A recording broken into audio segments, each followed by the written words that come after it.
राजाधिराज योगिराज परब्रह्म सद्गुरु श्री स्वामी समर्थ महाराज की जय। अनंत कोटी ब्रह्मांड नायक राजाधिराज योगिराज परब्रह्म सद्गुरु श्री स्वामी समर्थ महाराज यांच्या कृपेने आज जी स्वामी समर्थ महाराजांची कथा आहे, जय स्वामी समर्थ महाराज माझ्याकडून वधवून घेतील ते मी तुमच्याकडे थोडक्यात सांगण्याचा प्रयत्न। सद्गुरु श्री स्वामी समर्थ महाराज की जय। श्री स्वामी समर्थ अनंत कोटी ब्रह्मांड नायक राजाधिराज योगिराज परब्रह्म सद्गुरु श्री स्वामी समर्थ महाराज यांची कृपा ही प्रत्येक आणि अशी कृपा त्यांची आपल्यावर आहे। स्वामी महाराज प्रत्येक भक्ताला एक असा आशीर्वाद द्यायचे की माणसामध्ये हजारो हत्तीचं बळ येऊन टाकायचं, कारण की त्यांच्या आशीर्वादामध्ये जी शक्ती आहे ना ती कशातच नाही। आपण प्रत्येक मंदिरात पाहतो, एखाद्या मंदिरामध्ये महादेवाच्या आपण गेलो तिथं ओम नमः शिवाय लिहिलेलं असतं, रामाच्या मंदिरात गेलो तिथं श्रीराम लिहिलेलं असतं, देवीच्या मंदिरात गेलो तिथं जय माताजी लिहिलेलं असतं, आणि दत्ताच्या मंदिरात गेलो तर दिगंबरा दिगंबरा श्रीपाद वल्लभ दिगंबरा, आणि फक्त स्वामी समर्थांच्या मठात जर गेलो तिथं एकच दिलेलं असतं, भिवू नको मी तुझ्या पाठीशी। ही शक्ती ही बळ देण्याचं कार्य जे करतो तो स्वामी समर्थ ब्रह्मांड नायक आहे, आणि त्या ब्रह्मांड नायकाचा आशीर्वाद हा आपल्याला लाभलेला आहे। ही स्वामींची शक्ती, ही अपार शक्ती, ही अपार बळ आणि ते आपल्याला लाभलेलं या ठिकाणी। आज आपल्या मठामध्ये स्वामींच्या आशीर्वादाने तुळशीबाग होत आहे। आज 23 वर्ष आपल्या तुळशीबागसाठी पूर्ण होत आहे।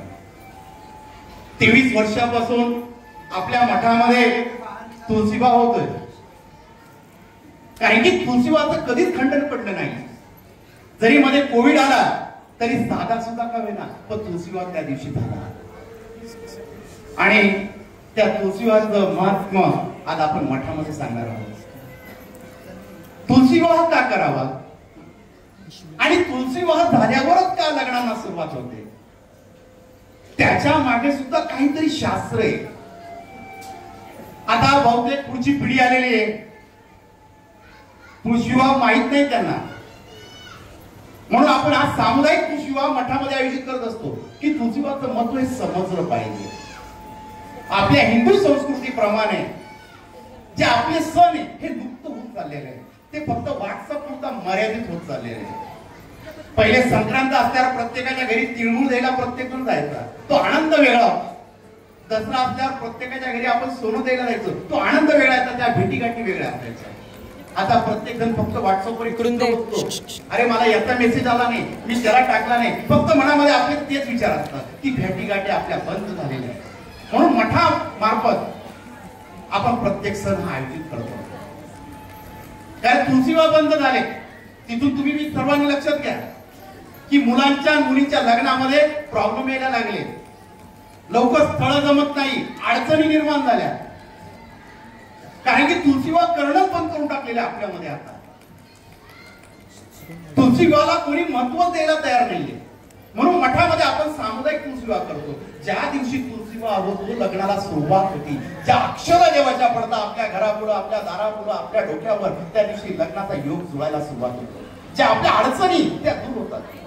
आपण तुळशीविवाह जेव्हा करतो त्या अक्षता जेव्हा भगवंताच्या आपण अंगावर टाकतो, त्या कृष्णाच्या अंगावर टाकतो, त्या तुळशीच्या अंगावर टाकतो, त्यावेळेस लग्नाला सुरुवात होती, आणि तो आशीर्वाद त्या मुलाला त्या मुलीला मिळत असतो का तिच्या लग्नामध्ये अडचण आली नाही पाहिजे, तिचं वर आता हा मोकळा तिला भेटला पाहिजे, तिचं काम झालं पाहिजे, तिला कुठली अडचण नाही आली पाहिजे। म्हणून पूर्वीच्या काळामध्ये समजत बी नव्हतं तेव्हा लगेच लग्न जमून जायचं, जास्त अडचणी यायच्या नाही। आता इतक्या अडचणी झाल्या, मुलीला मुलगा पसंत आहे पण घर पसंत नाही, घर पसंत आहे पण सासू सासरे पसंत नाही, सासू सासरे आहे पण घरात नणंद आहे, नणंद आहे पण तो जास्त पैसा कमवत। या अडचणींमुळे लग्न जमत नाही, कोणी कुठे ऍडजस्ट करत नाही, आणि त्याच्याने काय उडायलं, मुलींचे वय वाढत चालले, आणि वय वाढत चालल्यावर नंतर जे आहे ते ऍडजस्ट करायचं, त्या मुलाला देऊन टाकायचं, ती तिची फसवणूक।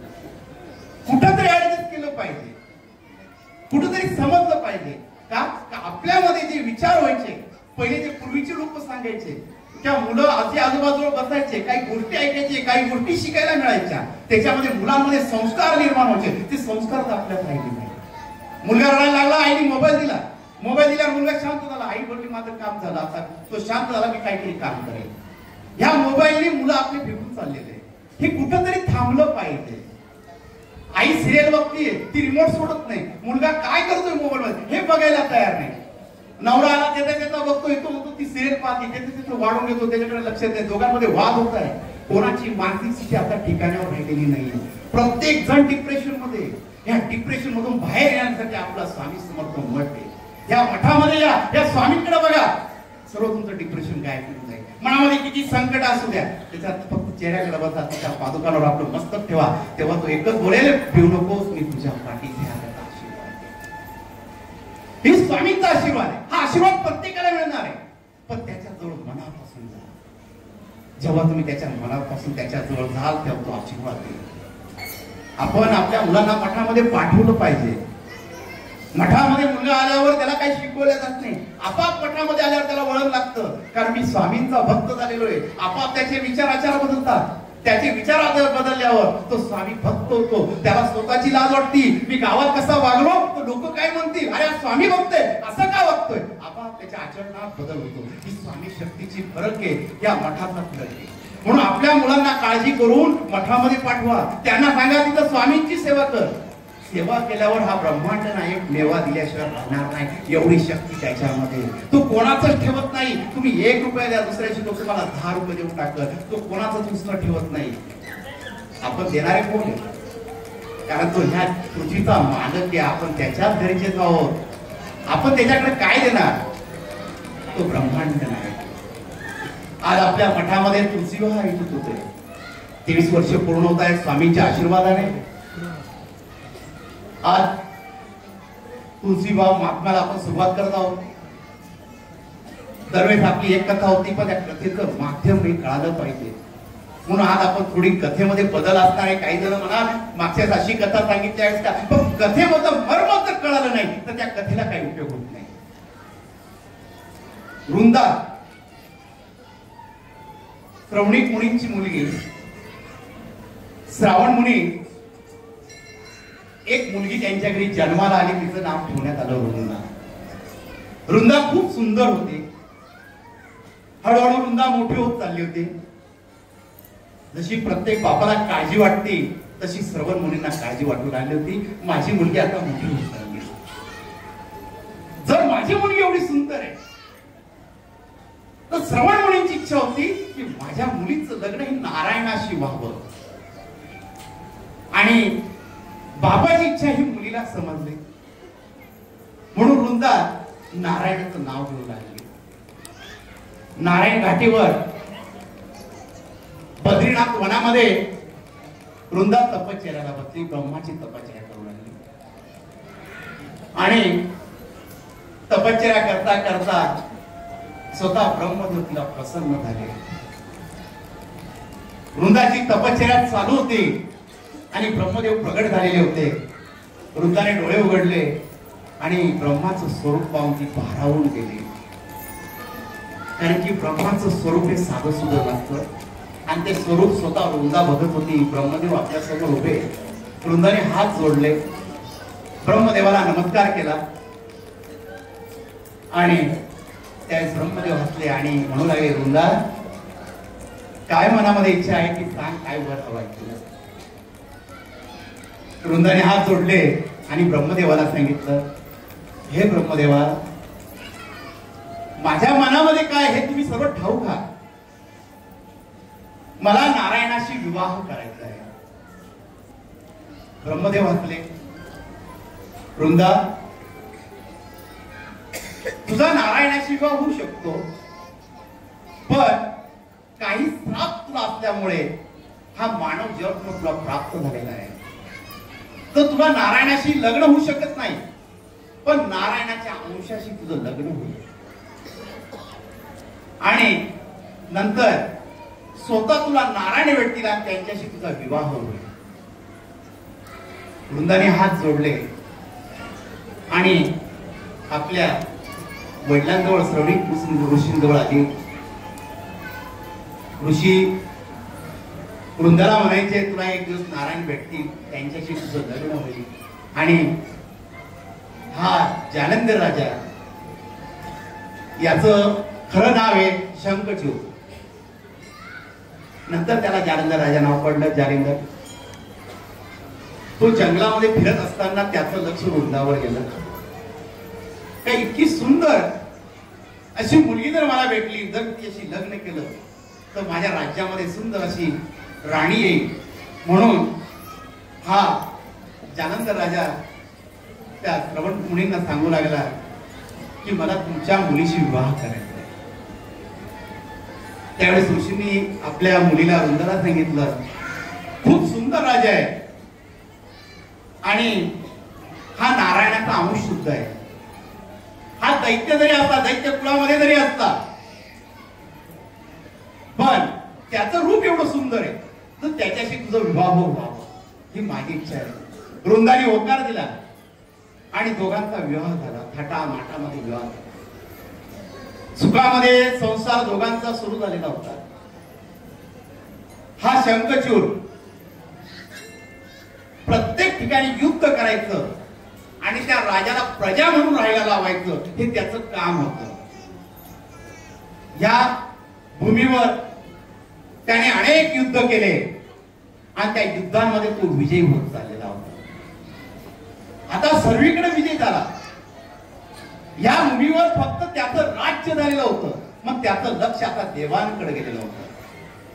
म्हणून आता हा जालंधर राजा म्हणजे शंखचूड, याचं लक्ष देवतांकडे गेल्यावर त्याने देवतांवर हल्ला केला आणि इंद्राची गादी आता जाणार. इंद्राला भीती वाटू लागली आणि देवांमध्ये आणि जालंधर राजामध्ये आता रोजचं युद्ध सुरू झालं.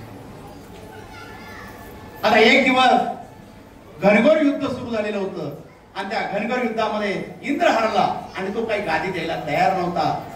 तेव्हा हा जालंधर राजा सांगू लागला, तुम्ही माझी प्रजा म्हणून राहा आणि मला माझं देवांवरचं राज्य मला परत द्या. तेव्हा देवलोक काही ते राज्य देत नव्हते आणि हा जालंधर राजा मग महादेवाकडे गेला. महादेव बसलेले होते, त्यांना तिने हात जोडले.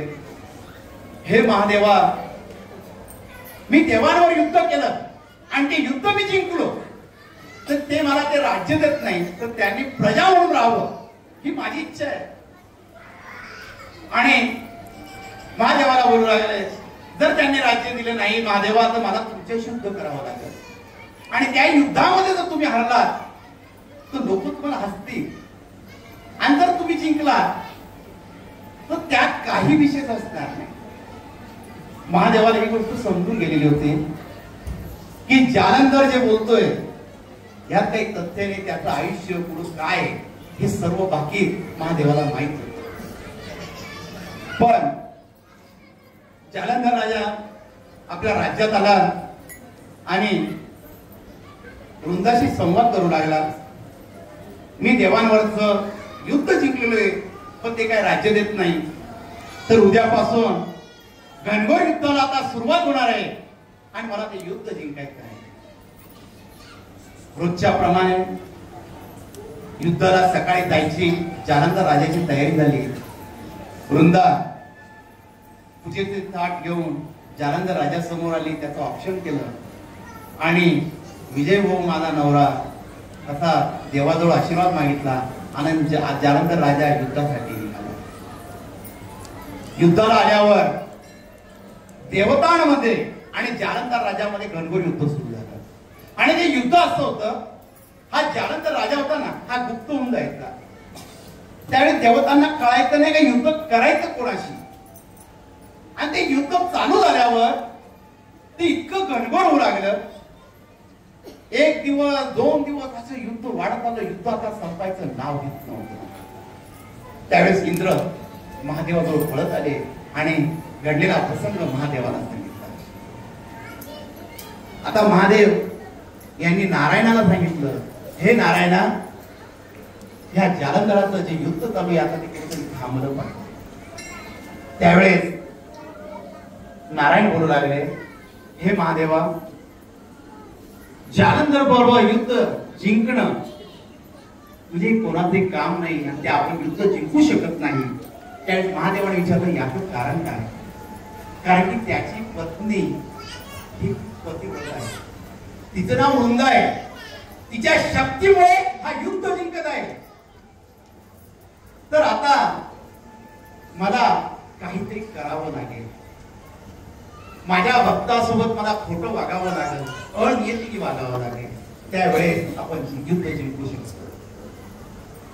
त्यावेळेस नारायणाने जालंधर राजाचं रूप घेतलं आणि वृंदाच्या घराजवळ उभे राहिले, आवाज दिला, वृंदा,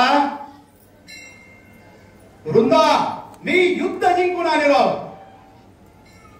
वृंदाने बघितलं आपला नवरा आलेला आहे, युद्ध जिंकून आलेला आहे, हातामध्ये पूजाची ताट घेतलेलं होतं आणि भाकरीचं तुकडं घेतलेलं होतं आणि आपल्या नवऱ्याजवळ गेली. म्हणजे तो नारायण होता पण जालंधरच्या अवतारामध्ये होता. आल्यावर ताट वाळू लागली आणि त्यावेळेस नारायणाने वृंदाला आलिंगन दिलं. ज्यावेळेस आलिंगन दिलं त्यावेळेस तिची पतिव्रता ही नष्ट झाली. इकडं जालंधर राजा सर्वांना दिसू लागला आणि महादेवाने आपलं त्रिशूळ काढलं आणि जालंधर राजाच्या मानेजवळ मारलं आणि ते मंक येऊन वृंदाच्या ताटामध्ये येऊन गेले. हा तिथं जालंधर राजा मरण पावला. जेव्हा जे मुकुट जालंधर राजाचं ताटामध्ये पडलं, इकडं नारायण आपल्या रूपामध्ये आला, ही वृंदा क्रोधिष्ट झाली, रागात आली. तिला राग अनावर झाला नाही, आपल्या नवऱ्याचं धड आपल्या समोर पडलेलं नाही, आकांत करू लागली, डोळ्यामध्ये अश्रू निर्माण झाले. ज्या नवऱ्यावर इतकं प्रेम केलं, त्या नवऱ्यावर इतका विश्वास ठेवला, आज तो नवरा सोडून गेलेला आहे, तिथं आपल्या दारावर पडलेला आहे. ती अवस्था तिची वृंदाची झालेली होती. वृंदा खूप रडू लागली, त्या हातात धड घेऊन आपल्या छातीशी बिलगू लागली आणि रडता रडता नारायणाकडे बघितले. नारायणा, तू हे काय केलं? माझ्या नवऱ्याचा घात केला, माझं प्रतिपदा हे व्रत संतुष्टात आणलं, का केलं असं? जोर जोरात वृंदा रडू लागली आणि त्या रागाच्या भरामध्ये नारायणाला तिने श्राप दिला. हे नारायणा, तू माझ्यासोबत छळ केलं, तू ह्या ठिकाणी पाषाण होशील. त्या क्षणामध्ये नारायणिका पाषाणाच्या स्वरूपात. एक भगवंताचं भक्तावर इतकं प्रेम असतं की जे भक्ताने जर भगवंतावर प्रेम केलं, भगवंताचं अनुष्ठान केलं, त्याचं नामस्मरण केलं, तर भगवंताला सुद्धा त्याच्या मुखातलं जे शब्द आहे ते पूर्ण करावे लागतात. म्हणून वृंदाच्या मुखातून निघालं, हे नारायणा, तू पाषाण होशील. आणि त्या क्षणात नारायण पाषाण होऊन गेला शालिग्रामच्या रूपामध्ये. आता पाषाण झाल्यावर ब्रह्मांडामध्ये हाहाकार झाला की नारायण पाषाण झाला, ही सृष्टी चालणार कशी? ब्रह्मदेव घाबरले, महादेव घाबरले, इंद्र घाबरले, सर्व पृथ्वीवर आता हाहाकार माजू लागलेला होता. लक्ष्मी घाबरली, पार्वती विचार करू लागली, सर्व देव देवता सर्व आता वृंदाच्या राज्याजवळ येऊन उभे राहिले. आणि तिथं आल्यावर वृंदा ते धड हातामध्ये घेऊन रडत होती आपल्या नवऱ्याच्या नावाने. ब्रह्मदेव तिच्या समोर प्रगट झाले, महादेव प्रगट झाले, पार्वती माता, सरस्वती माता, लक्ष्मी माता सर्व. लक्ष्मी मातेला विचार पडला होता, हा पाषाणामध्ये मला नारायण माझा पती झालेला आहे, याला स्वरूपामध्ये आणायचं कसं? त्याचं रूप द्यायचं कसं? कारण की जो क्रोधामध्ये श्राप दिलेला आहे तो खरा ठरलेला आहे, पण त्याचं पुढचं त्या श्रापातून मुक्त नारायणाला कसं करायचं हे लक्ष्मीला सुद्धा समजत नव्हतं. म्हणून लक्ष्मी हात जोडून वृंदाला विनंती करत होती. वृंदाचं लक्षण होतं त्यावेळेस स्वतः ब्रह्मदेव वृंदा जवळ गेले. वृंदा, तुम्ही जी तपश्चर्या केली नारायण घाटीमध्ये, आपल्या ज्या अरण्यामध्ये तुझी जी तपश्चर्या झाली बद्रीनाथामध्ये, तिथे जो वर मागितला होता की माझं नारायणाशी लग्न होईल, म्हणून मी तुला वर दिलेला होता की नारायणाच्या स्वरूपामध्ये एका अंशाशी तुझं लग्न होईल आणि नंतर तुझं लग्नही नारायणाशी होईल. तू मुक्त कर. त्याला मुक्त केल्यानंतर ह्या श्रापातून मुक्त कर. ह्या सृष्टीचा विध्वंस होईल. तुला मी दिलेला वर आठवतोय. तू नारायण मागत होती, पण तुला मागच्या जन्मामध्ये श्राप असल्यामुळे त्या श्रापातून मुक्त करण्यासाठी नारायणाने तुझा छल केला आणि तुझ्या पतीचा मृत्यू झाला. कारण की तुझ्या पतीला मागच्या जन्मामध्ये श्राप होता आणि दोघांना श्रापातून मुक्त करण्यासाठी नारायणाने तो अवतार तुझ्या नवऱ्याचा घेतलेला होता. ते रूप धारण केलेलं होतं. वृंदा रडत होती आणि नवऱ्याचं धड खाली ठेवलं आणि नारायण त्या पाषाणामध्ये होता, शालिग्राममध्ये होता, त्याच्यावर पाणी शिपडलं आणि श्रापातून मुक्त केलं. त्यावेळेस स्वतः नारायण प्रगट झाले आणि वृंदा समोर गेले. हे वृंदा, मी तुला वर देतो. तुझं तुळशीच्या रूपांतरामध्ये तुझं रूप होईल. जेव्हाही तुळशीचं पान हे मला माझ्या भोगावर ठेवल्या जाईल, त्यावेळेस तो भोग मी प्राशन करेन. जर तुळशीचं पान नसेल तर तो नैवेद्य मी प्राशन करणार नाही. तुम्ही बद्री अरण्यामध्ये जी तपश्चर्या केलेली आहे, म्हणून पुढच्या जन्मामध्ये तिथं परत तुझा जन्म होईल आणि मी नारायण अवतारामध्ये तिथं प्रगट होईल. तुझी तपश्चर्या ही फळास येईल आणि तिथे जे तुळशीचं पान आहे ते माझ्या मस्तकावर ठेवलं जाईल. एवढा मोठा मान हा तुला दिला जाईल. म्हणून आज सुद्धा बद्रीनाथ नारायण स्वरूप मंदिरामध्ये तुळशीचं पान हे विष्णूच्या मस्तकावर ठेवल्या जातं. आणि कार्तिक महिन्यामध्ये जो कोणी माझं लग्न तुझ्या सोबत लावेल तो पुण्य प्राप्तीत जाईल. त्याचा लग्नाचा योग येईल. ज्याही भक्ताचं कोणाचं लग्न जमत नसेल त्यांनी तुलसी विवाह लावावा, त्याचं लग्न जमेल. कारण की ज्यावेळेस मी तुला स्पर्श केला, तुझं पतिव्रता हे भंग झालं आणि तुझ्या तपश्चर्येमुळे तुम्ही मला मागितलं म्हणून तुझं लग्न हे माझ्याशी लावल्या जाईल. म्हणून ही तुळशी लग्नाची परंपरा ही सुरू झाली. आणि त्या दिवसापासून कार्तिक महिन्यामध्ये नारायण उठतात पहिल्या एकादशीला आणि त्या दिवशी तुळशीचं लग्न लावलं जातं. ही परंपरेला ही सुरुवात झाली. आणि तुळशीचे लग्न लावण्यासाठी कधी 8 दिवस असतात, कधी 10 दिवस असतात. ह्यावेळेस फक्त 3 दिवस होते. एक काल, एक आज आणि उद्या शेवटचा दिवस आहे. कारण की पुढं अधिक महिना आल्यामुळे दिवसांचे ऍडजस्टमेंट असतील, त्यामुळे दिवस कधी कमी होतात कधी जास्त होतात. यावेळेस फक्त 3च दिवस लग्न असल्यामुळे आपलं लग्न हे गुरुवारी मठामध्ये लावण्यात आलं. हे वरदान विष्णू देवाने दिलेला वर होता तुळशी मातेला. म्हणून आजही किती वर्षापासून तुळशी विवाह या पृथ्वी तलावर केल्या जातो. पण हळूहळू या तुळशी विवाहाचा सुद्धा सर्वांना विसर पडलेला आहे. आता काही दिवसांनी अशीच पद्धत निघेल का मठामध्ये सामुदायिक लग्न होतं म्हणून घरी कोणाला लग्न लावायचं हे सुद्धा माहित नसेल. मग तेव्हा त्यांच्या आजी आजोबा, आता तुम्ही सरळ बसलेले आहे तेव्हा तुम्ही आजी होतात, तोंडात दात असेल का नसेल ते तुम्हाला माहित नसणार. आणि तेव्हा तुम्ही तुमच्या नातूंना सांगाल, बाबा आम्ही तेव्हा आमच्या घरी लग्न लावायचो. बोलता येतं का नाही ते बी सांगता. म्हणून आतापासून सांगायला सुरुवात करा की तुळशीचं लग्न हे दारापुढे लागायचं.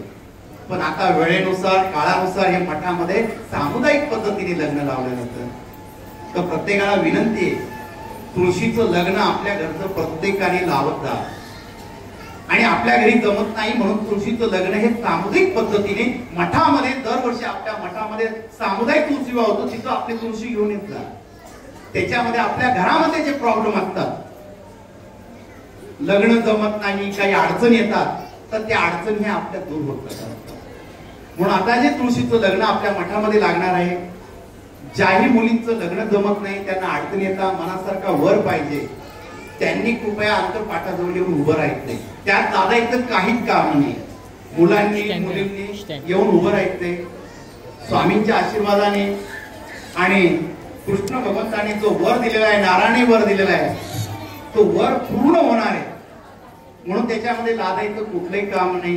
त्या अंतरपाटाजवळ येऊन आपण फक्त उभं राहिलोय. आता आपली जी कथा आपण वृंदाची सांगितली, जो वर दिलेला आहे तो आपल्याला पूर्ण करायचा आहे. म्हणून आता तुळशी विवाहाला आपण सुरुवात करणार आहोत.